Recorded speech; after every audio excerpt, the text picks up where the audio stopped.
Alors aujourd'hui on se retrouve pour une nouvelle vidéo qui va être une vidéo produit terminée comme vous l'avez vu dans le titre. Je sais pas pourquoi je dis toujours le nom de la vidéo avant de commencer, ça n'a pas de sens. Bref, en fait j'ai remarqué que ça devenait de plus en plus dur entre guillemets de faire des vidéos produits terminés parce que de plus en plus en fait j'utilise des produits zéro déchet où je récupère les pots et où en fait il n'y a pas de marque parce que je crée mes cosmétiques moi-même. Mais bon là j'ai 7-8 produits à vous montrer, je vous en parle tout de suite. Le premier produit est cette huile de chez Dr Ushka qui est une huile équilibrante pour le visage. C'est un produit que j'avais reçu un colis comme ça pour essayer et alors j'avais assez bien aimé cette huile. Elle était censée du coup matifier ma peau. Alors ce que je faisais c'est que je mettais ma crème hydratante et puis, non je mettais cette huile et puis donc je massais bien sur mon visage. Alors j'en mettais pas plus que 3 gouttes parce que sinon c'est trop huileux sur le visage. Et après je mettais ma crème hydratante pour vraiment venir hydrater ma peau. Et j'avais remarqué quand même une différence sur l'effet brillant sur ma peau. Après 4 heures, j'avais une peau qui était encore mate, enfin qui commençait à briller, mais c'était totalement acceptable quoi. Et par contre, au-delà de 4-5 heures, ma peau rebrillait comme d'habitude parce que j'ai une peau grasse. Par contre, donc je l'ai vraiment bien aimé, l'odeur est aussi très agréable. Et alors le flacon est bien fait, l'huile ne sort pas de manière trop rapide. Je l'aime beaucoup mais je ne le rachèterai pas parce que je sais que je peux acheter de l'huile de noisette par exemple qui fait le même effet que cette huile équilibrante. L'huile de noisette est une huile végétale et je peux en faire la même utilisation, c'est-à-dire que l'huile de noisette est faite pour matifier notamment la peau, donc qui est idéale pour les peaux grasses. Donc je vois pas pourquoi j'achèterais celle-ci qui doit certainement coûter plus de 24 € comme c'est un produit de Dr Ushka, alors que je peux acheter de l'huile de noisette à 8 € un peu partout dans les magasins bio, dans les magasins spécialisés dans la slow cosmétique. Ensuite, il y a deux produits qui sont non naturels, non bio, parce qu'en fait ce sont des produits que j'avais d'avant et que j'ai terminés. Alors il y a d'abord l'anti-cerne camouflage de chez Catrice que j'aime énormément, alors je l'aime toujours autant, sauf que j'ai décidé de virer le chimique de tout ce qui est de mon armoire à cosmétiques. Et donc ce qui inclut malheureusement cet anti-cerne qui est vraiment hyper chouette. Sauf que voilà, j'ai décidé de le jarter et je ne le rachèterai plus parce qu'il faut que je m'en sépare. Alors ensuite, un autre produit qui a pris du temps à être terminé, c'est cette base de fard à paupières de chez Essence. Donc c'était la I Love Stage que j'ai eu pendant un bon moment. Mais de nouveau, c'est un produit chimique donc je ne vais pas le racheter. Je n'ai pas encore trouvé de base de fard à paupières qui soit non chimique. Donc ah si, j'en ai trouvé une en fait. J'ai trouvé une bonne Écosse et j'en suis pas totalement satisfaite. Donc voilà. Mais en fait, j'en ai trouvé des naturels. Bref, pour reparler de celle-ci, elle était de toute façon moyenne. Hein. J'ai la paupière grasse, hein, donc j'ai le fard qui va vite dans le creux de paupière et qui forme donc un pli. Mais bon voilà, cette base elle était pas top. Après 5 heures, voilà, j'avais une trace, une ligne où mon fard était parti, ça reste pas idéal. Ensuite, retour dans le naturel, du coup, je n'ai plus que du naturel maintenant. Il y a donc ce beurre de karité enrichi à l'huile de yuzu de la marque WAM. Donc je l'ai bien totalement terminé, je vais récupérer le pot pour me faire une crème. C'est un beurre que j'ai acheté chez Di et quand je l'ai acheté en fait je sais pas comment ça se fait, j'étais pas encore autant dans la slow cosmétique mais j'ai cru que c'était un beurre que je pouvais mettre simplement comme ça sur la peau et du coup au début je ne l'aimais pas parce que je trouvais ce beurre extrêmement dur et pas pratique finalement à étaler sur la peau du corps, sur les jambes, sur les bras. Et puis je l'avais signalé sur mon blog ou sur Instagram, je sais plus, et la marque m'avait contactée en me disant mais mademoiselle c'est un beurre pour utiliser en fait dans la slow cosmétique, ça a utilisé comme ingrédient pour créer une crème quoi. Du coup j'étais là ah bah oui logique et du coup j'ai quand même pris beaucoup de temps à la terminer parce que je sais pas pourquoi j'ai gardé ce beurre comme une crème finalement et alors pour que ça ramollisse un petit peu parce que le beurre de karité c'est fort dur, je mettais un petit peu sur le radiateur histoire que la matière chauffe et que j'ai plus facile à l'étaler mais sinon c'était un très bon ingrédient, le beurre de karité je le recommande fois 1000, c'est un très bon hydratant pour la peau et je l'ai mis dans ma dernière crème je crois pour le corps il me semble, oui et l'odeur est à tomber parce que enrichie à l'huile de yuzu, je ne connais pas l'huile de yuzu mais elle sent très bon.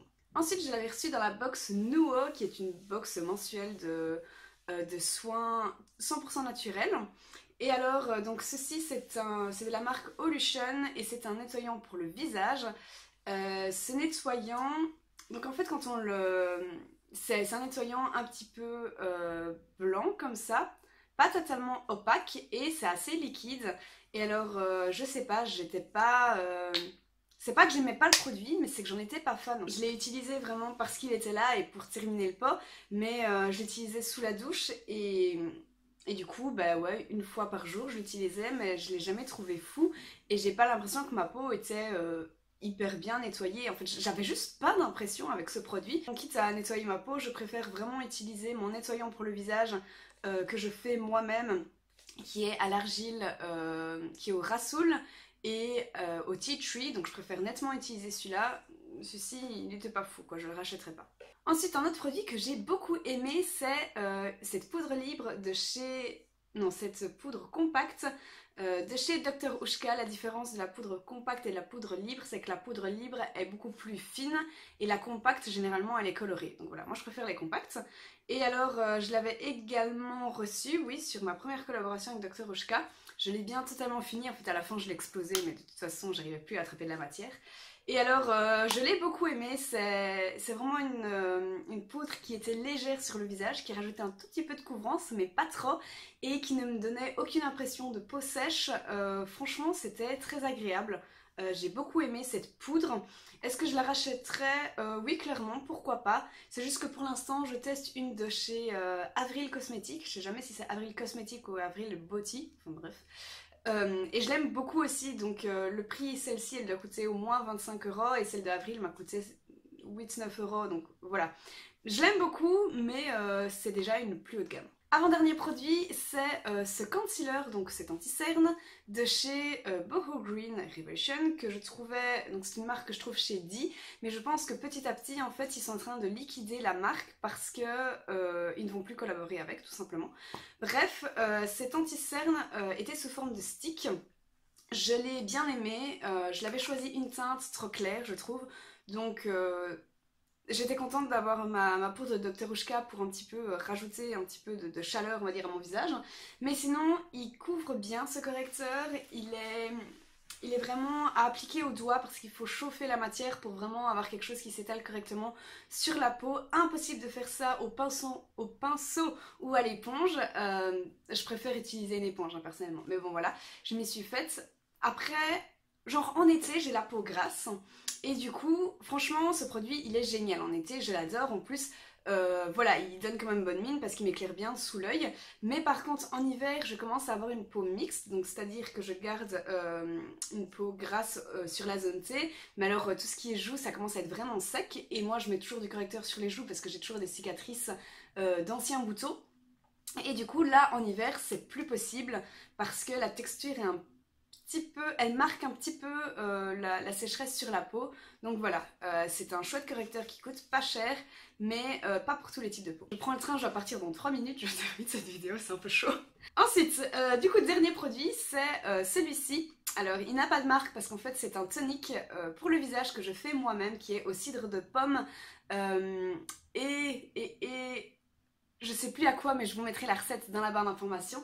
Et je voulais vous en parler parce que c'est un tonique donc, que je fais moi-même, qui est fait pour les peaux grasses, qui matifie ma peau et que je trouve vraiment chouette. Donc je l'ai terminé et là actuellement j'en ai refait.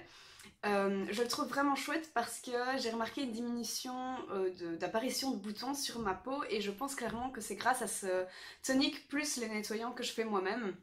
Donc vraiment c'est quelque chose que j'apprécie beaucoup. Je pense vous faire bientôt une vidéo de 3 soins que je fais moi-même et que j'arrête pas de refaire tellement je les aime bien.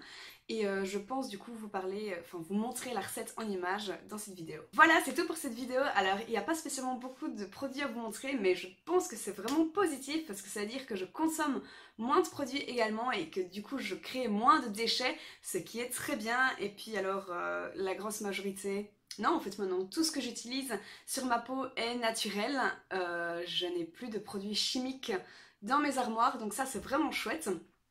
Écoutez, j'espère que certains avis sur les produits que je vous ai présentés auront pu vous aider. Sur ce, eh bien, je vais vous dire peut-être à dimanche prochain, je sais pas quand, pour une nouvelle vidéo. Bisous!